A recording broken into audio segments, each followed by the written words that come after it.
విష్ణు పర్యంతం వందేం గురుం పరంపరం. ఓనమాలు నేర్పి జ్ఞాన విద్యను చెప్పి, ఓనమాలు నేర్పి జ్ఞాన విద్యను చెప్పి, శాస్త్ర సంగతులు తెలిపి, నేటి వేదికపై ఉండ హేతు చేసిన నటిన నిర్మలానంద గురునకు నేను వందనములు చేతూ. ఈరోజు సుదినము మాఘశుద్ధ ఏకాదశి, శోభకృతనామ సంవత్సరము.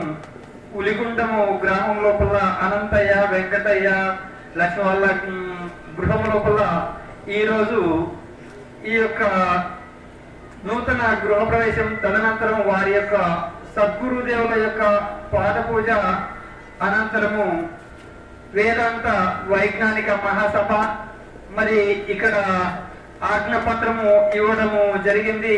ఇప్పటి వరకు అన్ని కార్యక్రమాలు సజావుగా జరుగుతున్నాయి. ఇక్కడ కూర్చున్న వాళ్ళందరూ ఒకరు ఒకరు వెళ్ళిపోతూ ఉన్నారు. మీరు ఒకసారి ఆలోచించండి. సీత లక్ష్మణ రేఖను దాటిపోయిన తర్వాత ఎన్ని అవస్థలు పడ్డదో మీ అందరికీ తెలిసిన విషయమే. మరి సీత గారు ఆ లక్ష్మణ రేఖను దాటిపోయిన తర్వాత ఆమె అవస్థలు పడేది కాక రామలక్ష్మణుడు కూడా అనేకమైనటువంటి అవస్థలు పడాల్సి వచ్చింది.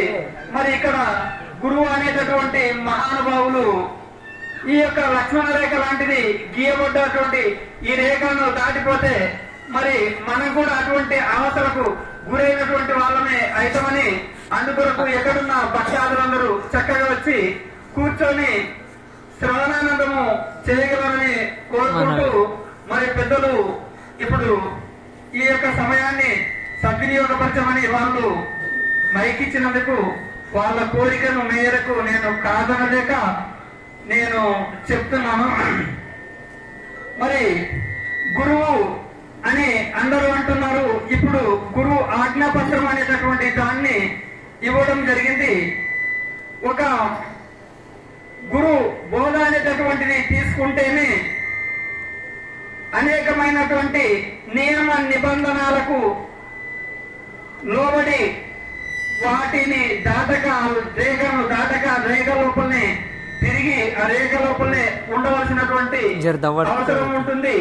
మరి ఆ విధంగానే మరి ఈ యొక్క గురువు గారి దగ్గరికి వెళ్తే ఎవరైనా అటు కొట్లాడుతుంటే ఏవో కార్యక్రమాలు, చెడు కార్యక్రమాలు జరుగుతుంటే చూసినావు కదా, నువ్వు నిజం చెప్పు, ఉన్నది ఉన్నట్లా అని ఒకరు అంటారు. చెప్తే ఏం జరుగుతుందో మాకు చూడు, ఆలోచించు ఒకసారి, దీని లోపల ఉన్నది నీవే, మరి నిజం చెప్తే వాళ్ళు నన్ను ఏం చేస్తారో మరి చూడు, ఆలోచించు అనే ఇంకొకరు చెప్తారు. మరి ఇద్దరి మధ్య లోపల ఈ గురువు అనేటటువంటి దాన్ని నీవు బోధ తీసుకున్నావు, నీవు ఈ విధంగా ఉండవు, చూడు మాకు కలహిస్తావా, మరి నీవు దీన్ని పోగొడతావా, మరి ఏం చేస్తావో, ఉన్నది నీ చేతిలో ఉంది అని అంటాడు. అంటే ఇక్కడ వచ్చింది ఏమి ధర్మ సంకటం. బయటికి వెళ్తే ఇప్పుడు ఇక్కడికి వెళ్తే దామరగిద్దలో ఒక పోలీస్ స్టేషన్, నారాయణపేటలో పోలీస్ స్టేషన్, ఇటు వెళ్తే మద్దూరులో పోలీస్ స్టేషన్. కానీ ఇప్పుడు మనం గురు బోధ తీసుకున్నటువంటి వాళ్ళు ఇంట్లోకి వెళ్ళి బయటికి వెళ్తే బయట కనబడ్డంతా పోలీసు వాళ్ళే. నువ్వు బోధ తీసుకున్నావు చక్కనొచ్చుగా, మరి నేనెందుకు అట్లా నడుస్తున్నావు అంటే, నేను చెల్లని పైసను ఎన్ని గీతలు పడ్డా నాకేం కాదు, నీవైతే గురు భక్తుడు అంటే మొదలు గురువు గారికి అన్న తర్వాత భక్తునికి అంటాడు. అంటే నువ్వు మొదలు గురు భక్తుడు, నువ్వు చక్కగా నడుచుకోవాయా అని అంటాడు.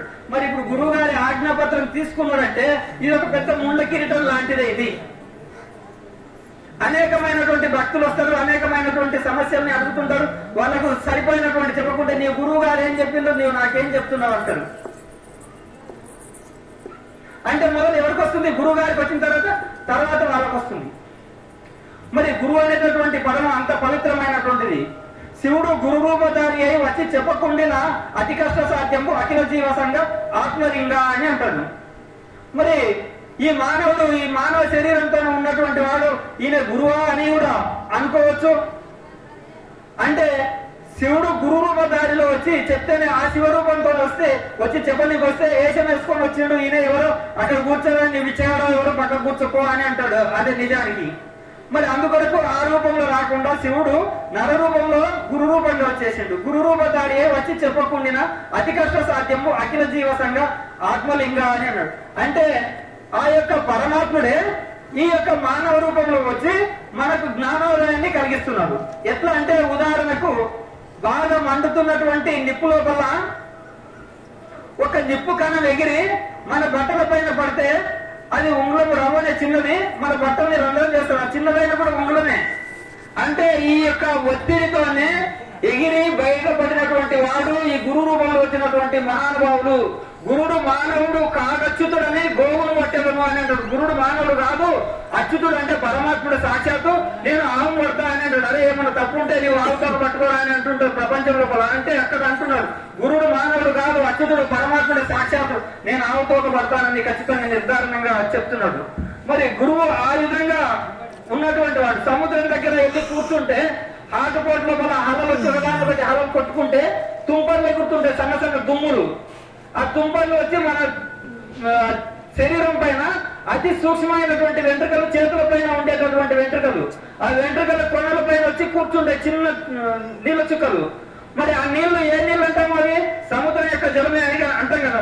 ఆ విధంగానే పరమాత్ముని యొక్క ఒత్తిడి వల్ల వచ్చినటువంటి వాడే ఈ గురు రూపంలో వచ్చి చెప్పుతున్నాడు. అందుకొరకు గురుడు నరరూపకారే వచ్చిండు. అందుకొరకు బ్రహ్మ పదము తెలుప బడి విద్య ఎదు గాని బ్రహ్మ విద్య ఎదంచు పలకబడను అట్టి విద్య గురుని అనుమతి పడిచిన అతడి బ్రహ్మవేత్త అనగనొప్పు.